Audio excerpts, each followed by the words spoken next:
அன்பார்ந்த கூட்டரசிகள் நம்ம அன்பார்ந்த வணக்கங்களை தலைப்பணித்தை தெரிவித்துக் கொள்கிறேன். இன்றைக்கும் நாங்கள் வீடியோவில் என்னதை பற்றி பார்க்க போகிறோம்னா டுகுச்சிக்கு பிக் பாஸை பற்றி தான் பார்க்க போகிறோம். முதல்லையே சண்டை வருது டியானாவுக்கும் பார்வதிக்கும் இடையில்.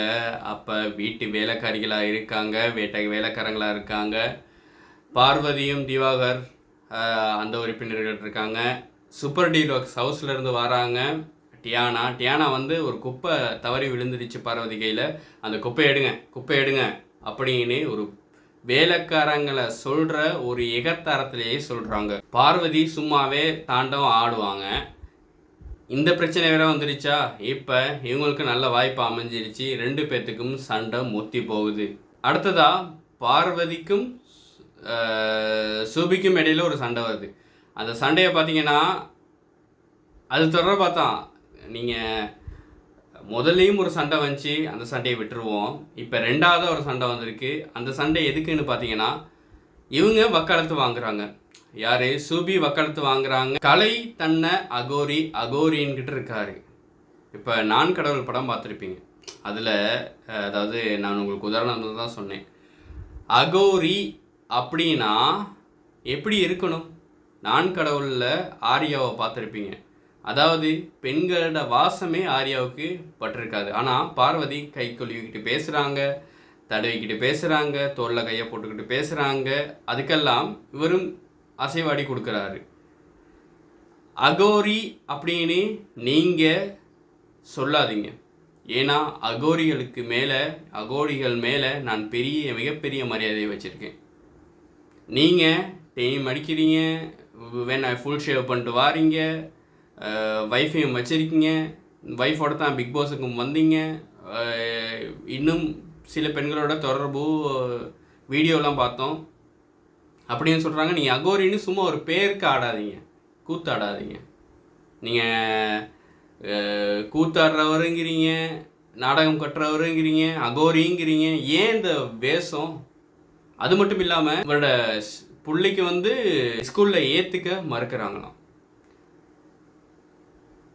ஸ்கூலில் அகோரியோட பிள்ளை அப்படின்னு ஏற்றுக்க மறுத்திருக்க மாட்டாங்க.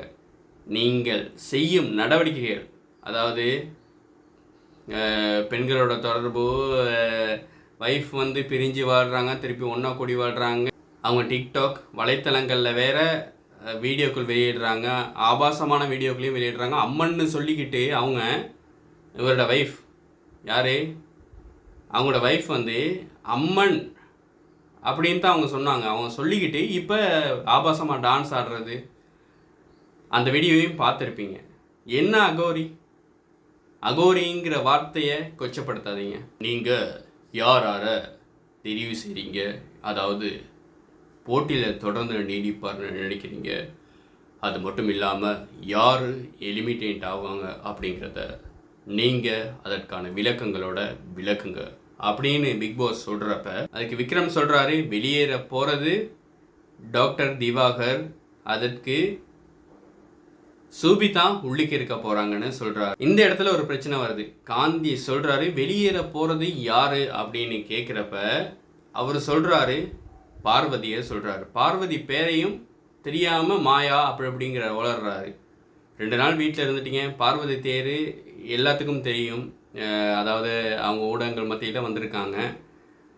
உங்களுக்கு பார்வதி பேரையே தெரியலை. அது நடிப்பா இல்லை உண்மையான தெரியலை. உங்களுக்கு பிடிக்காத ஒரு பேரை சொல்கிறதுக்கே நீங்கள் வெக்கப்படுறீங்க, இல்லை வெக்கப்படுற மாதிரி நடிக்கிறீங்களா, இல்லை உங்களுக்கு தெரிஞ்சும் தெரியாத மாதிரி நடிக்கிறீங்களான்னு தெரியலை. அதில் வேற அவர் சொல்கிறாரு, டைரக்டர் சொல்கிறாரு, பிரவீன் சொல்கிறாரு, காந்தி எனக்கு எல்லாருமே பயந்துட்டீங்க, அதனால் நான் 100 நாள் நீடிப்பேன், எனக்கு எல்லாருமே பயப்படுறீங்க அப்படின்னு சொல்கிறப்ப பார்வதி சொல்கிறாங்க உங்களுக்கு யாருமே பயப்படல அப்படின்னு சொல்கிறாங்க. அதில் ஒரு சின்ன ஒரு கலகலப்பு வருது. வினோத் வர்றாரு.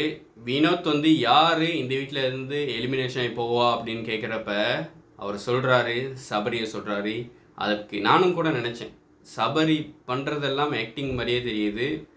அதாவது தண்ணிக்கு இருக்கும்போது கூட நைட் பூரா தூக்கம் முடிச்சு அவரே இருக்கார், நானே இருக்கேன் அப்படின்னு ஒத்துக்கிட்டாரு. அவ்வளோ நல்லவே இல்லை நீனு அப்படிங்கிற மாதிரி இரவு பூரா தூக்கம் முடித்து அந்த தண்ணிக்காக வெயிட் பண்ணிக்கிட்டு இருக்காரு. அது மட்டும் இல்லாமல் வினோத்தும் சரியாக தான் சொல்லியிருந்தாருன்னு நான் நினைக்கிறேன். வினோத் கூட சொல்லியிருந்தார், சபரியிட நடிப்பாக தெரியுது. இப்போ சாப்பாடை எடுத்துக்கிட்டா சாப்பிடுங்க நீங்கள், அதெல்லாம் வேணாம், எனக்கு வேணாம், நீங்கள் சாப்பிடுங்க அப்படின்னு சொல்கிறாராம். வினோத் உண்மையாலுமே சரியாக ஜட்ஜ் பண்ணுறாருன்னு எனக்கு தோணுது. அதை விட வினோத் சொல்லியிருந்தார், யாருமே சொல்லாத ஒரு நபரை குறிப்பிட்டு சொல்லியிருந்தார். விக்ரம் முதல்லையே பார்த்தீங்கன்னா அவர் தான் போகணும்னு நினைக்கிறாரு, காந்தி சார் தான் போகணும்னு நினைக்கிறாரு, ஸோ அவரே சொல்கிறேன் அப்படின்னு எல்லாமே காந்தி பக்கம் திருப்பி விட்டாலும் வினோத் சொல்கிறாரு, 100 நாள் நீடிப்பான்னு யாரை நினைக்கிறீங்க அப்படின்னு சொல்லுங்க அப்படின்னு சொன்னால் அதுக்கு சொல்கிறாரு, காந்தியை சொல்கிறாரு. காந்தியும் அதுக்கு எழுந்து தலை வணங்குறாரு. இதை பார்க்குறப்ப ஒரு ஒரு பெரிய அபிமானமும் வருது. ஏன்னா 2 பேரும் நல்ல நட்பு. உண்மைகளை அப்பைக்கப்போ பட்டுன்னு தெறிக்க விடுறாரு வினோத். அடுத்ததாக நந்தினி சொல்கிறாங்க யார் எலிமினேஷன் ஆகி போவா அப்படின்னு கேட்குறப்ப நந்தினி சொல்கிறாங்க பார்வதி நான் எலிமினேஷன் ஆகி போவாங்க அப்படின்னு சொல்லியிருந்தா நந்தினி போதும், அதோட நிப்பாட்டி இருக்கணும், இல்லாட்டி அதுக்கான காரணங்களை சொல்லியிருக்கணும். முந்திரி கொட்டை மாதிரி முந்திக்கிட்டு பார்வதி இருக்காங்க, எல்லாத்துக்கும் தான் அப்படிங்கிற மாதிரி முந்திரி கொட்டை மாதிரி முந்திக்கிட்டு அப்படிங்கிறாங்க. அதாவது இதுக்கு எப்பயுமே சண்டை போடுற பார்வதி பேசாமல் இருந்தது அபூர்வமாக தான் இருக்குது. அடுத்ததாக வீட்டில் தலை டாஸ்க் வருது, அதாவது தலைவருக்கான டாஸ்க் வருது. அந்த நிகழ்ச்சியின் போது இதில் தெரிவாகும் நபர், தலைவராக தெரிவாகும் நபர் 15 வாரங்கள் தொடர்ந்து தலைவர் போட்டிக்கு தெரிவு செய்யப்படுவார் அப்படிங்கிறாங்க. அதாவது தலைவராக இருக்கிறவருக்கு மட்டும் இது முதல்ல தலைவராக வரவருக்கு மட்டும் தொடர்ந்தும் தலைவருக்கு தெரிவு செய்யப்பட முடியும் அப்படின்னு சொல்கிறாரு. இது எனக்கு இந்த டாஸ்க்கை அப்படின்னா பெருசாக வச்சுருக்கணும். இந்த டாஸ்க் ஒரு பெரிய டாஸ்க்காக வச்சு அதிலிருந்து வின் பண்ணுறவருக்கு 15 வாரங்கள் தலைவருக்காக தெரிவு செய்யப்பட இயலும் அப்படின்னு சொல்லியிருக்கணும். சாதாரண ஒரு விஷயம் பால் காய்ச்சறதும் கொட்டுறதும் அது சாதாரண விஷயம். ஆஃப்டர் ஆல் சின்ன ஒரு டாஸ்க்கை வச்சுட்டு 15 வாரங்கள் தொடர்ந்து தலைவருக்கு தெரிவு செய்யப்பட இயலும் அப்படிங்கிற ஒன்று கொண்டு வந்தது எனக்கு அவ்வளோ சரியாக படல. பார்க்கலாம் அடுத்தடுத்து என்ன நடக்குது அப்படின்னு. இப்போ அகோரி கலையரசன் இவர் உண்மையாலும் அகோரியா உங்களால் ஏற்றுக்கொள்ளப்படுறாரா, இல்லை அகோரிங்கிறதுக்கு சில தகுதிகள் இருக்கணுமா அப்படிங்கிறத கமெண்ட்டில் சொல்ல மறக்காதீங்க. இதுக்கு ஒரு லைக் மாத்திரம் கொடுக்க மறந்துடாதீங்க. மீண்டும் ஒரு வீடியோவில் சந்திக்கலாம். அது வரைக்கும் விடைபெறுவது உங்கள் சால்வை. பாய், டேக் கேர்.